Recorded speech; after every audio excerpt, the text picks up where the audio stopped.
basically. Or here's a question for you guys, basically. Mm. Call it a thought experiment, doesn't matter, right? So let's say what she's saying, that she really saw bad things in, Islam and Quran and the Sunnah and all those. She disagrees with quite a few things, slavery, the number of wives Huzur had, all those things, right? So the question is to you guys: what if you realize that there is a God, true God, right? Mm. For some reason you come to know that his existence is true, but he still commands all those things. What are you going to Mm. do? I think Mahadin already covered that. He Yeah. said that, what if God is evil? We have no way to know. So he might, Mm. if God is indeed evil, then probably he might give us such instruction. In fact, he might give us even worse, something worse to follow, right? So it's No, I'm totally saying, likely. are you And going to obey or not? Is the question. okay. So then it depends. I mean, you see, there would be a problem of, there's a problem to know. The problem would be to know whether such an evil god is actually truthful in what he commits to do if we do something, right? So for example, we'll follow him probably for, again, for selfish reasons, as a lot of religious atheists even do. They do it for their own benefit, right? Let's say it's not for the benefit in this world, it's for their afterlife. So I would, if that is the case, I would also try to get this, an insurance policy to probably follow him, because I would say that I protect my own interest. Now, I have another. I know you might say that is, that it seems evil to carry out something that has been prescribed by an evil god. But I think I have Mm. another. I have, it's you should call it an argument that actually, if God exists, and this ground, or this with this reality, this world that we live in, if it's just a test, then actually we cannot harm. Whatever we do in this world is just temporary, right? So even whatever we do from a religious point of view, if God exists and this world is a test, whatever we do in this world to any other person, it's technically meaningless. What matters is what happens to us in the afterlife, right? So even if we do harm someone in this world, it doesn't matter. What matters is what would happen to that person in the afterlife. I'm Mm. just giving you a So, gist so of you what you I was you trying to you say. you have your greed for afterlife, right? Absolutely. I mean, I would definitely look for my own interest, and I gave you an argument that, No, no, I uh, agree. I agree. I agree. I yeah, mean, I'm saying yeah. I agree to your subjective viewpoint, but I wouldn't respect that God. I wouldn't say that. I mean, I would feel, if I have same kind of moral instincts, I'll probably feel bad. But but still, if I am sure that this is what will lead to me, I'm more inclined towards protecting myself from hell than doing something and earning heaven by those actions. I am more inclined towards protecting myself from hell. So I might Mm. feel bad, but not respect such a god. But I think I'll probably do it. all right, Depends on Madam. how Yeah. what sort of actions are. Maybe I feel too disgusted by some certain actions, so I might not do it. But yeah. So let's say child marriage. Would you with Would the you? threat? I know Yeah, a there big are too brought many up a ways big Go gun to. straight there. away. There are Brought too up a many big ways gun to straight away. throw very uncomfortable questions at Cali at this Yeah. point, right? I mean, so you're saying that God actually imposes it, and I mean, everyone is supposed to do that. Yes, let's hypothetically assume that it's an obligation. Like, Man, it's part of the compulsory. It's like the with fifth is my, the sixth pillar of Islam. Right, I mean, right. with my current moral instincts, you see, so even let's say I believe in a good God. Even then, Mm. if Muslims don't aren't very good Muslims, right? We commit a lot Mm. of sins. So I'll probably commit that Mm. sin, meaning I will not do it, because if I have Mm. this same moral instinct within me, even with the existence of that evil god, I'll probably not do it. So in a way, I'll be committing a sin, but Mhm. yeah, because I feel too disgusted by that. Right. So, but is this God meant to be evil, though, Philo? I thought you said he's meant to be moral, or is it No, No, he it's said an it evil. evil So god, I evil. haven't specified the Okay. degree of Okay. evil, basically, right? Okay. So, Okay. Kali, Okay. I slide. Mahajan, go ahead, please. Mahajan.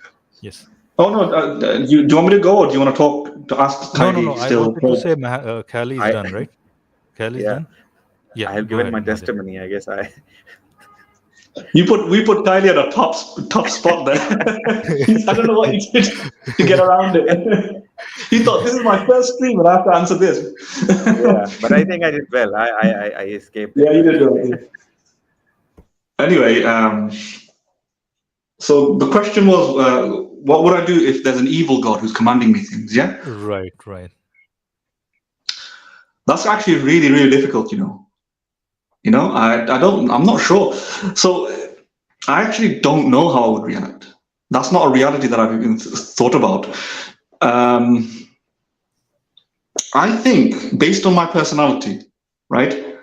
So since I was young, I've never been fearful of hell. I don't know why. Yeah, even when I was somewhat Mahajan, religious. Mahajan, Right? can I stop you for a second? Hmm. We are gonna have long conversations in the hell, you and I. Yeah. I think we'll Yeah. have a lot of company in hell. Don't worry about that. Yeah. A lot of Yes. good company. I'm telling you. We're Yeah. gonna burn, but we're gonna have long conversations. We'll try to find a way to get out of the hell. Yeah. Yeah. Dig out like what's it called? Shawshank's Redemption. Have you seen Shawshank's Redemption? Exactly. Yeah, Yeah. yeah, yeah. But no, I've never been that fearful for some reason. So even when I was, I genuinely believed in God. I genuinely believed in all this stuff. But for some reason, I was able, like a lot of people, to not obey all the time, right? So that's a bit of a weird thing, right? How human beings can do that. And I think we talked about it before, that there's a psychological disconnection that in terms through psychological experiments show if there's a punishment, extremely large punishment, devastating punishment far into the future, it might not have the same deterrence effect to modify your behavior now in the present. Like, for example, cigarette smokers who have an increased chance, chronic smokers who have an increased chance to obtain cancer, they don't modify, and there's modify their behavior in the present. And similarly, there's many other experiments showing this. So it could be something to do with that. So I would think if I genuinely believed, first of all, I have genuinely believed in those stuff, and it didn't make me become the best, most pious Muslim, right? Um, so why would an evil, if I know a God is evil, why would it make me do that in that case? It depends. We need more context. If it's just exactly the same as the current Islamic model, just everything is the same, but we know it's evil, I'm probably going to be the same type of person. I'd probably resist more. I would imagine, because now I've got a reason to. Yeah, I think so, but I can't answer that. That's the best I can do. I can't imagine myself as an adult right now, genuinely believing that. Right. So I'd And So like to think that's, yeah, it's too yeah, difficult. while, Yeah, while, go while on. you I so agree. so I agree. you It's you way gave too this difficult. sir, yeah, Sorry, go I have a on. question. Then. Go ahead. So you gave this answer based on how you have lived your life up till now. But still, so Kind let's of. say let's say Yeah. you were a Muslim. Let's assume that you were still a Muslim, and Yeah. somebody asked you, well, should I be a good Muslim? Should I do what Islam tells me? Forget the evil God right now. Just assume that you are still a Muslim, and we are living in this Mm. world as it is right now. And Mm. somebody asked, well, what do you suggest? Do you recommend, or do you, what we call in the, you know, would you advise people to follow Islam? That, you should be a good Muslim. I'm not a good Muslim, but you should try to be a good Muslim. Would you do that? Mm. Because, it makes sense in the long term, because Yeah. Yeah. so you should be right? So are we stopping the evil part now? Are we No, thinking we I don't because know? I think because I link it to the evil one then. So Sorry. I will link, once you answer this, I will All right. link Okay. it. I see. All right. Go Yeah. for it. Yeah. What I was your think question if again? Sorry, Kelly, what So was your question again? so Sorry. my question is, since Mahadan just gave the answer based on his own nature, and according to him, he wasn't a very good Muslim, right? He wasn't a very practicing Muslim. So what I'm saying is, so he gave this answer from that point of view, but and now I'm putting the question in another way, that would he, despite him not following, would he still advise others to follow Islam if he considered Islam to be a true religion, and if he believed that yes, believing in or and practicing Islam would actually make sure that you go to heaven after, in the afterlife. So if what would be his advice to others? Yeah. So if I genuinely believe God was real and good at the same time, right? Now, of course, my particular predicament, I would need not just a case for the existence of God, but why he is the moral arbiter and why that's morally sound. But assuming those things are passed, the checklist is passed, for whatever reason, and I genuinely believe that that's right. Yeah, I would probably feel a moral obligation to enlighten Others others. as well. Yeah, Yeah, others yeah, as to welcome them to the faith. Yeah, on those conditions though, that it is morally obligatory, etc.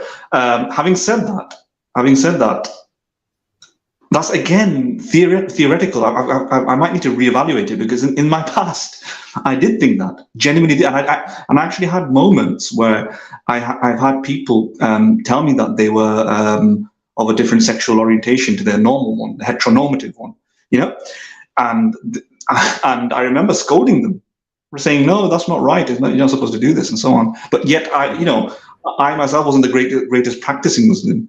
So you can be like that, right? You can have a hodgepodge, and a lot of Muslims are like that, right? They follow some stuff, they say some stuff, they don't do others. They hold hypocritical attitudes. So whilst I'm saying that right now, that I probably feel a moral obligation, I didn't feel a moral obligation then, and I genuinely also believed it then. I had moments, I had deep connections with God. Like I've made attempts in certain segments of my life, but I didn't go walk around propagating faith. I'd forget, something would happen. So I don't know. Depending on my personality, then I can't say 100% whether I would be propagating these messages. What Yeah. I think, and I'll add one point, which is probably a more philosophical or maybe nonsensical point. Yeah, but What our Philip, before you do confusion? so, Philip, before you do so, because Kylie wanted to make a point of this, Yes. right? So what Yeah. So I let was me. actually, yeah, what I Yeah. was going to link it to is, so because based on that, so you said, being not a very practicing Muslim, you didn't follow the religion because you were, Mm, as you said, that psychologically we are in that and inclined towards fearing something that is too much into the future, that is too far into the future, even mm, if the consequences are very dire or very bad, still we yeah. tend to ignore them. So now, and that's why I asked you about the you said, you told me that you wouldn't practice, you might still not be a practicing let's say a follower of a religion, even in the case of an evil god, because you wouldn't still fear hell that much. So I think that is fine, but in that case now, if the god was evil and he had all these evil moral rules or evil rules that we had to follow, now Mm, based on your understanding that such an evil god has linked your obedience with heaven in afterlife, right? So once you obey him, do all mm, these things that he has prescribed, mm, you be able to get in heaven in the afterlife. Would you suggest other to do that? So somebody asks you, let's say, you don't have to go to them, proactively, but let's say somebody asks you, well, mm. should I do this, because it seems bad in this world, but it's actually going to pay off in the afterlife, which is the eternal life. Hmm. What I would say, yeah, so in this hypothetical sort of lens, maybe I can imagine myself saying something like this. It might be in your interest, your prudential interest, to follow this evil being, because otherwise you're going to be, stricken with long-term, unending, never-ending hellfire, or whatever. So it might be in your prudential interest. However, do you know what would be more moral?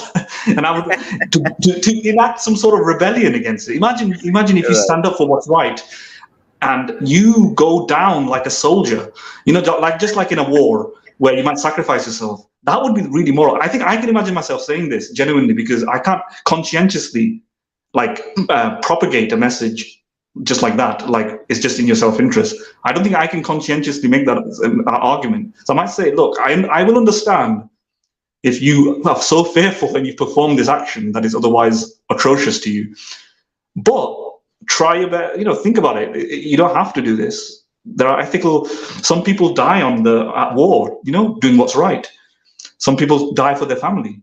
Some people, they will fight for their nation and for right reasons. I'm not talking about nationalistic allegiances. I'm talking about a good war. Let's imagine a good war. Somebody's dying for their entire country or something like that, and many other examples like that. Not self-righteous, but a righteous death. I would consider that. I would wager to them. Try and live up to that sort of ethic, because that would be good. But I wouldn't hold it against them if they don't. Yeah. Right. Right. Okay. So, Philo, you were saying All something. right, all I right. gave the politician's answer. No, I think what Yeah, the point I wanted to highlight for a long time is that there is this confusion between these complex questions is a testament to that fact that you can't have a complete wrinkle-free, very, what do you call, consistent thought process. It's impossible, and especially when you are posed with such difficult questions, basically. And I agree in part to both of you somewhat, basically. I mean, what if that uh, one of the problems in knowing such a god, whether that god is lying or not, a point that Callie made earlier. But how would you know that that god is not gonna lie to you, right? yeah. When That's he's impossible. saying he's an evil, It's impossible to know. you have that problem unless until you know that guy, a god, does not lie. You just can't know what he's going to do with you in heaven or hell. Basically, he might say that he's going to provide you heaven, but it might be worse than hell or whatever. From his Yeah. perspective, that heaven is hell. Basically, from our perspective, what we were trying to say, okay, no, I have my own ethics, my own principles, I'm going to follow those, Mhm. and maybe in following those, what he sends me to, what he calls hell, is probably the kind of world that I would rather want to live in. Basically, who knows? Mm. Yeah, I mean, This he is the let's kind say of yeah. yeah, Sorry, go ahead. let's say he has a very wicked sense of humor and he labels heaven as hell and hell as heaven and say, well, you see, I told you you're going to hell and you're going to heaven. You see, I've labeled it hell and I've labeled it heaven, and I am the God. I can label anything. You cannot ask me, and I can ask you. Nobody can question me. So yeah, now go to your heaven. Mm. See, the point is any kind of knowledge about that being is only gonna come from him unless until I have any other means of knowing about him, right? And supposedly, if Mm. there's no other means of me knowing about him, I'm Philo. stuck in this problem forever. Yeah, Philo. So I think in order to cross that bridge, we need to modify the example a little bit. So we're only assuming that God is evil or good, or something like that, and he exists. So either a good or neutral or evil God exists and is communicated with mankind. But then we're keeping everything else a constant, right, to our reality currently today, which is that he communicates through scripture with limited contact, plays hide and seek, you know, and Everything is the disappears. same, basically. Everything is the same, Yeah, yeah, basically. everything else. We need to modify it a little bit more. Maybe this God doesn't play hide and seek. Maybe he interacts with humans more. Maybe he shows up and goes to shopping with us, chills with us, hangs around, gives us advice. Maybe he's the local. He's the local guy down the street or something. And now it's different, right? Now what would you do? Like now you have access, so you would probably assess his reputation or his skills, observe what he can do, and if he's like continuously correct about things. Yeah, I think that would be a good way, because we have to be consistent here. The reason I, for example, follow my doctor or doctors, medicine, is because it has a consistent track record of of generally being a good way of curing certain illnesses. It's not So, perfect, so but I'd, I I'd generally ask follow it. I'd Yeah. ask one more question Same. over here. Yeah, in the I'd ask same one. sense, in the same sense, if God was transparent, contactable, you could converse with him or have a continuous personal experience that everybody could verify and testify to. Prayers were consistently answered, even if it's not perfect. That would be. It doesn't have to be like a perfect track record, unblemished track record. I mean, we don't have any perfect or unblemished Right, track right. I record. mean, Doctors there are a sometimes make few mistakes, but if there are a few more yeah, conditions. go on. Sorry. There are a few more conditions that I would add here. I mean, Yeah. to cross that bridge, I'll need some more information. For example, would I still have some of the memories from this life to the next life or not? Because Yeah, yeah, if yeah. you, You need to, if if yeah, you want me absolutely. to Yeah, commit a heinous crime, let's say yeah. kill a million people, if I'm remain with that memory and enjoying given the fruits of heaven, I I don't think my conscience would allow me to live that life as happily as Yeah, But if you say yeah. that that memory is erased, then what would happen? That's a very tough question. I mean, for me to take that leap to uh, commit a genocide for a heaven, to me that Mm, doesn't really particularly appeal me, to be honest. I mean, mm, even though if that God says your memories will be erased, and mm, probably he even says that there is some greater good that comes out of this genocide. Maybe if mm. that is the guarantee, then maybe there is a sense of confidence. Otherwise, then there is no sense of confidence within. Yeah. Taking that into account, let me also answer Kylie's question based on some sort of change to that. And I think we all might do that. If you put a gun to anybody's head, they might do something atrocious, right? I don't know. I've never been in that particular situation where I've been threatened to that extent. I have been in other sorts of situations where there were problems, and I could have easily done the wrong thing, and I didn't. So I don't know. But if somebody puts a gun to my head, would I commit heinous crimes that I consider to be evil? I've come close to situations. I won't go into them, but I've come close to situations like that, and I didn't. So maybe I would, but maybe I won't. So this is a bit better of a better example because if God is evil, but all the other conditions are the same, like hellfire will occur after I die, then you could say, it's too far away psychologically. I'm not going to be bothered, bothered about it or something like that, maybe.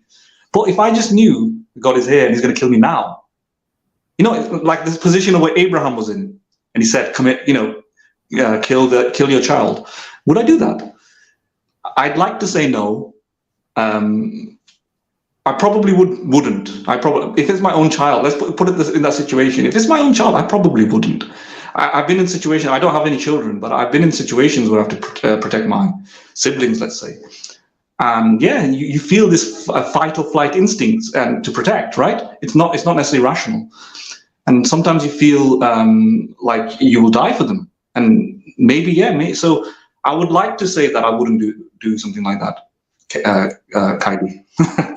Yeah, I mean that's what my Yeah. instinct is as well. I mean, Yeah. uh, but yeah, I mean it's a very hard question to answer basically, unless until there's a little bit more information. It's gonna Mm. be terribly hard. And you see, most people I think are like that. If you see, even most followers of whatever religion, they are sinners according to their religion, right? I mean, there are, I think, a vast majority of people actually are not good followers of their own religion, right? Why? Because most of the things are either not very, or most of the rulings of their own religion are, let's say, they're not very convenient. They don't feel like doing. I mean, you see, for example, in Islam, there are five prayers. Barely, I mean, what percentage of Muslims actually offers five times prayers, right? And it's not even Yeah. that. I don't know.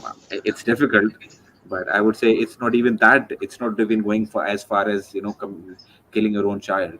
So if people are able to commit sins, quote unquote, in that respect, something, uh, if it's not convenient for them, then I think going so far as killing your own child for the sake of God, I think people would probably not do it, even if Yeah. Yeah. Yeah, there is a difference though. I mean, Khali. I mean, the example about, see, there is a little bit of fluidity in the commandments of Islam, right? You may not perform prayers and all those things. That's perfectly fine. But when you are thinking about, I mean, when you're thinking about these differences between heaven and hell, everybody is ready to, at least for them, all they need to do is, just believe in the five tenets, right? Pretty much. And Mm. even if they ultimately go to hell, they won't be there for forever, right? And if they know this, that's why they are probably gonna miss their prayers and all those things. So for them, it's not that big a deal, right? Because you're not talking about an eternity over here. You see the distinction. For But somebody who just does not believe, he's gonna go and be thrown in the hell forever, right? So that's the distinction there, right? I don't think most. I mean, you're right. That is how they one might be able to rationalize it. But I think in actuality, what happens is people, our psychology and our innate sense, our innate laziness, I would say, of doing something. When we don't tend to do anything which we feel is inconvenient, right? So that actually is the reason behind most Muslims not following their own religion or their own religious practices.